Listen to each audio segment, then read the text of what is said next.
শিলং থেকে ট্রেনিং প্রাপ্ত বাংলাদেশের প্রক্সি প্রধানমন্ত্রী, তার হাতে কেন আমার এই সোনার বাংলা?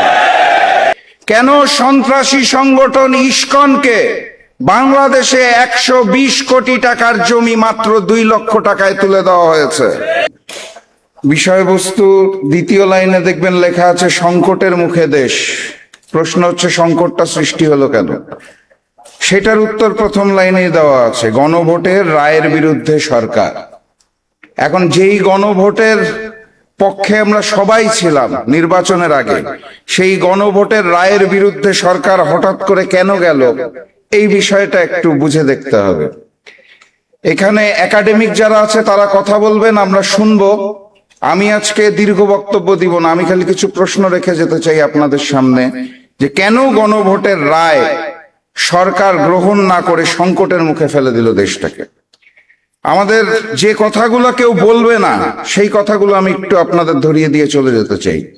প্রশ্ন হচ্ছে, ক্ষমতার পালাবদলের পর আমাদের ডিজিএফআই কেন ভারত ভ্রমণের প্রতি এত গুরুত্ব দেওয়া শুরু করলো? পররাষ্ট্রমন্ত্রী ক্ষমতায় আসার পর প্রথম রাষ্ট্রীয় সফর কেন ভারতে করে? আমাদের ম্যানেজ বোর্ডের প্রধানমন্ত্রী কেন তার প্রথম রাষ্ট্রীয় সফর ভারতে হবে বলে অলরেডি ঘোষণা দিয়েছেন? এত জায়গা থাকতে কেন ভারত থেকেই ট্রেনের কোচ আমদানি করার পরিকল্পনা করা হয়েছে? যেই ভারতে সার নাই, তারা চায়না থেকে সার আমদানি করছে, সেই ভারতের কাছে যাদের নিজেদেরই নাই, তাদের কাছে আমরা কেন সার চেয়ে প্রস্তাবনা পাঠাচ্ছি? চায়না যখন আমাদেরকে জ্বালানি তেল দিতে চাইলো, সেই প্রশ্নটা আমরা কানে না তুলে, সেই প্রস্তাবটাকে কানে না তুলে কেন ভারতের থেকে জ্বালানি তেলের জন্য আবেদন দিচ্ছি? জুলাই জাদুঘর উদ্বোধন না করার পিছনে কাদের ষড়যন্ত্র চলছে? কেন সন্ত্রাসী সংগঠন ইসকনকে বাংলাদেশে 120 কোটি টাকার জমি মাত্র 2 লক্ষ টাকায় তুলে দেওয়া হয়েছে? ব্যাংক লুটেরাদের হাতে আবারও কিভাবে করে ব্যাংকগুলো তুলে দেওয়া হচ্ছে?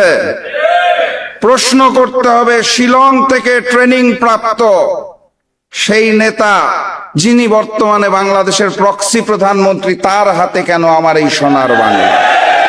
সংগ্রামী সাথী এবং বন্ধুগণ, আমরা আকাশে ওই ঘুড়িটাকে দেখতে পারি, ঘুড়ির সাথে যেই সুতাটা থাকে তার কিছু অংশ দেখতে পারি, কিছু অংশ পারি না। সেই সুতার মধ্যে থাকে ডিপ স্টেট, সরকার, কমিশন, প্রশাসন, মিডিয়া। কিছু কিছু অংশ দৃশ্যমান হয়, কিছু কিছু হয় না। এই ঘুড়ি আর সুতার পিছনে যেই নাটাই থাকে, সেই নাটাইটাকে আমরা দেখতে পারি না। বাস্তবতা এটাই, ক্ষমতার পালা বদলে ওই নাটাইটা এই মুহূর্তে আবারও ভারতের হাতে চলে গিয়েছে। এখন প্রশ্ন করতে পারেন, ভারত কেন গণভোটকে মানতে চাইছে না? কেন তারা জুলাইকে ভয় পাইছে?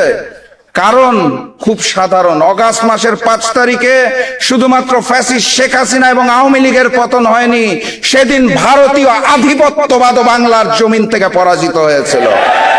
তারা নতুন করে সেই আধিপত্যবাদকে ফেরত পেতে চায়। আমার 2 ছোট ছোট সন্তান আছে, তারা যখন দুনিয়াতে আসে এবং বড় হওয়া শুরু করে, আমি তাদের শিক্ষা দিতাম। যখন পড়াতাম, আমার মনে আছে আমি বলতাম, A for apple, B for ball. Hindustan, Bharat আমাদের শিখাতে চায় A for Awami League, B for BNP. ভারতের পরিকল্পনায় আওয়ামী লীগের অসমাপ্ত কাজকে পূরণ করার জন্য যেই বিএনপি দায়িত্ব গ্রহণ করেছে, সেই বিএনপি এবং ভারতের আধিপত্যবাদকে আমরা মেনে নেব না ইনশাআল্লাহ। কথাবার্তা পরিষ্কার, 1 জুলাই গিয়েছে, আরেক জুলাই আসবে। এক গণ অভ্যুত্থান গিয়েছে, আগামী গণ অভ্যুত্থান আসতে যাচ্ছে। যদি না হয় সংসদে, সমাধান হবে রাজপথে।